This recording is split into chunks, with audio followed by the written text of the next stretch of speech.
What did we learn from the live practice at the Linc? What did we learn? What did we learn about hosting a practice with 40,000 people there? What did we learn from that as Eagles fans? What did we learn? You know?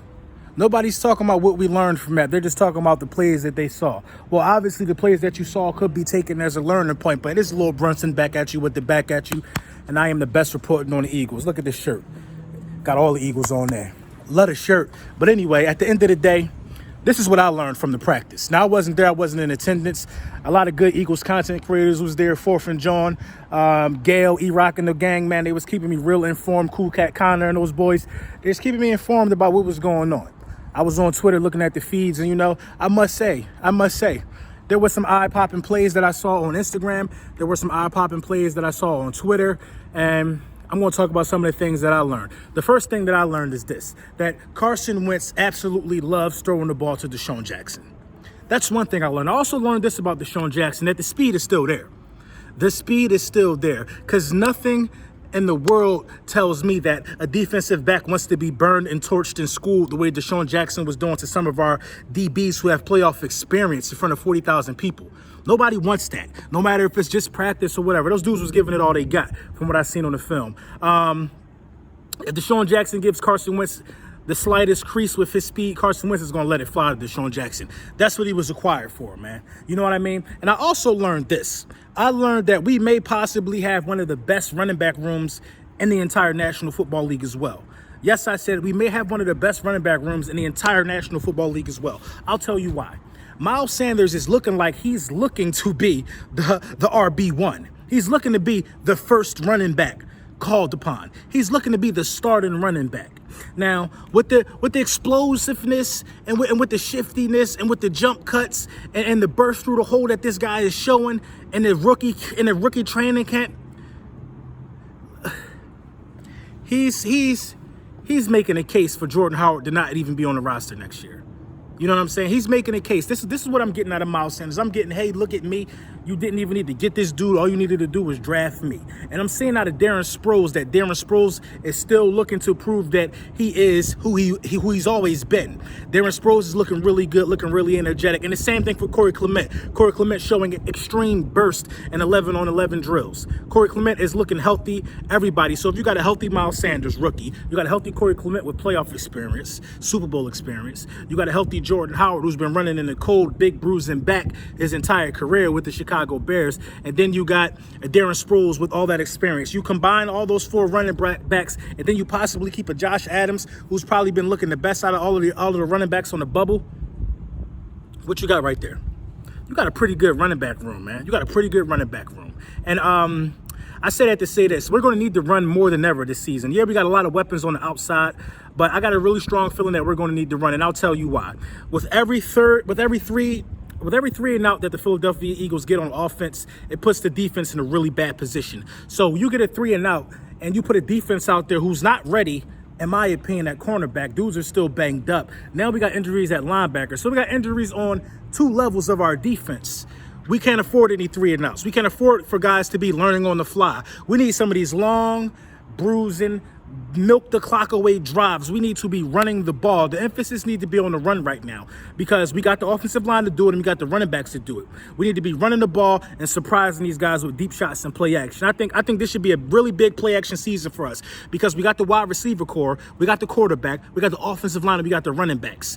We should have drives. Now I'm not going to argue with a drive that's 3 plays, 75 yards for a touchdown. I'm not going to argue with stuff like that.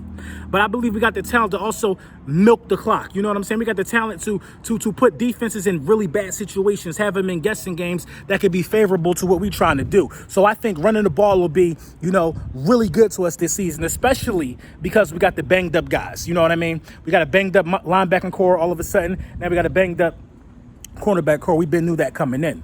And at the end of the day, man, I'm hearing really good things about Gary, number 47 linebacker. Listen, Gary and Camus are what the Philadelphia Eagles love. I'm going to explain that right now. The Philadelphia Eagles love a guy that they can develop and make their own. Now, we developed Rasul Douglas, and we absolutely love Rasul Douglas, even though we know that Rasul Douglas' strong suit isn't defending the deep pass.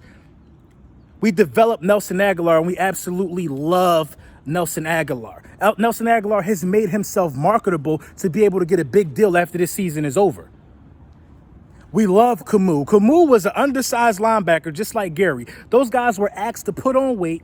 Those guys were asked to get more physical. Those guys were asked to get big so they could play the position. If they hadn't done that, they would have just been special teams linebackers. Those guys answered the call. So the Philadelphia Eagles love a guy that they can develop and they can see something out of. Why do you think Smallwood been around so long? It hasn't been long, but Smallwood's been around quite some time. You know, people were calling for Nelson Aguilar's head, but Nelson Aguilar developed, and Nelson Aguilar got his head in the game. I don't think that Jordan, the rugby player Jordan Mailata, however you say his name, I don't think he's going to be around long, because all training camp I've been here that he's been getting thrown around. You know what I mean? But it is what it is. He a big body. Maybe he'll learn. But the Philadelphia Eagles, in my opinion, specialize in developing talent and then falling in love with them, showing them like, listen, we believe in your ability because we've seen your growth. We've seen your growth. So I think Sidney Jones takes a step forward. I think Gary has no choice. Gary has no choice but to take a step forward and take this role head on. This could be Gary's last chance. He's been waiting for this. He has no choice but to step up. Nigel Bradham hasn't been practicing the way we wanted him to practice recently because he's still, coming off an injury. But Gary and Zach Brown have to man the fort. We got to throw a rookie in there at times. We got to do what we got to do. Malcolm Jenkins got to come down and play some of that nickel to provide coverage. We got to do what we got to do. But at the end of the day, those are the main things that I liked and what I saw and what I heard from the live practice in front of 40,000 at the Linc. Guys almost raised $500,000 for autism. That's always dope. And at the end of the day, man, I've also learned this, that these guys have no problem performing under the big lights. Now, Deshaun Jackson got a really big ovation. He's the pride of Philadelphia, in my opinion. Deshaun Jackson, one of the most beloved sports figures in Philadelphia sports history. Doug Peterson got a standing ovation. Doug Peterson is the man out there. Doug Peterson is damn near the mayor of the city, the coach that brought the Eagles the first Super Bowl. Now, those rookies were absolutely, in my opinion, they had to have butterflies when they came out there and they saw all those people. That's as close to game day in Philadelphia that they've gotten. And for Miles Sanders to put on the show and still perform speaks volumes of his character, that he's not shying away from the moment. So I got that these guys are confident. I got that these guys are ready. And I got that, we got a bunch of studs on this, man. But I think running the ball is going to be our strong suit to keep that defense off the field, man. Let me know what you think in the comments. Lil Brunson back at you with the back at you. And Thursday, some preseason games come on, and we get to look at some stuff, man. I can't wait.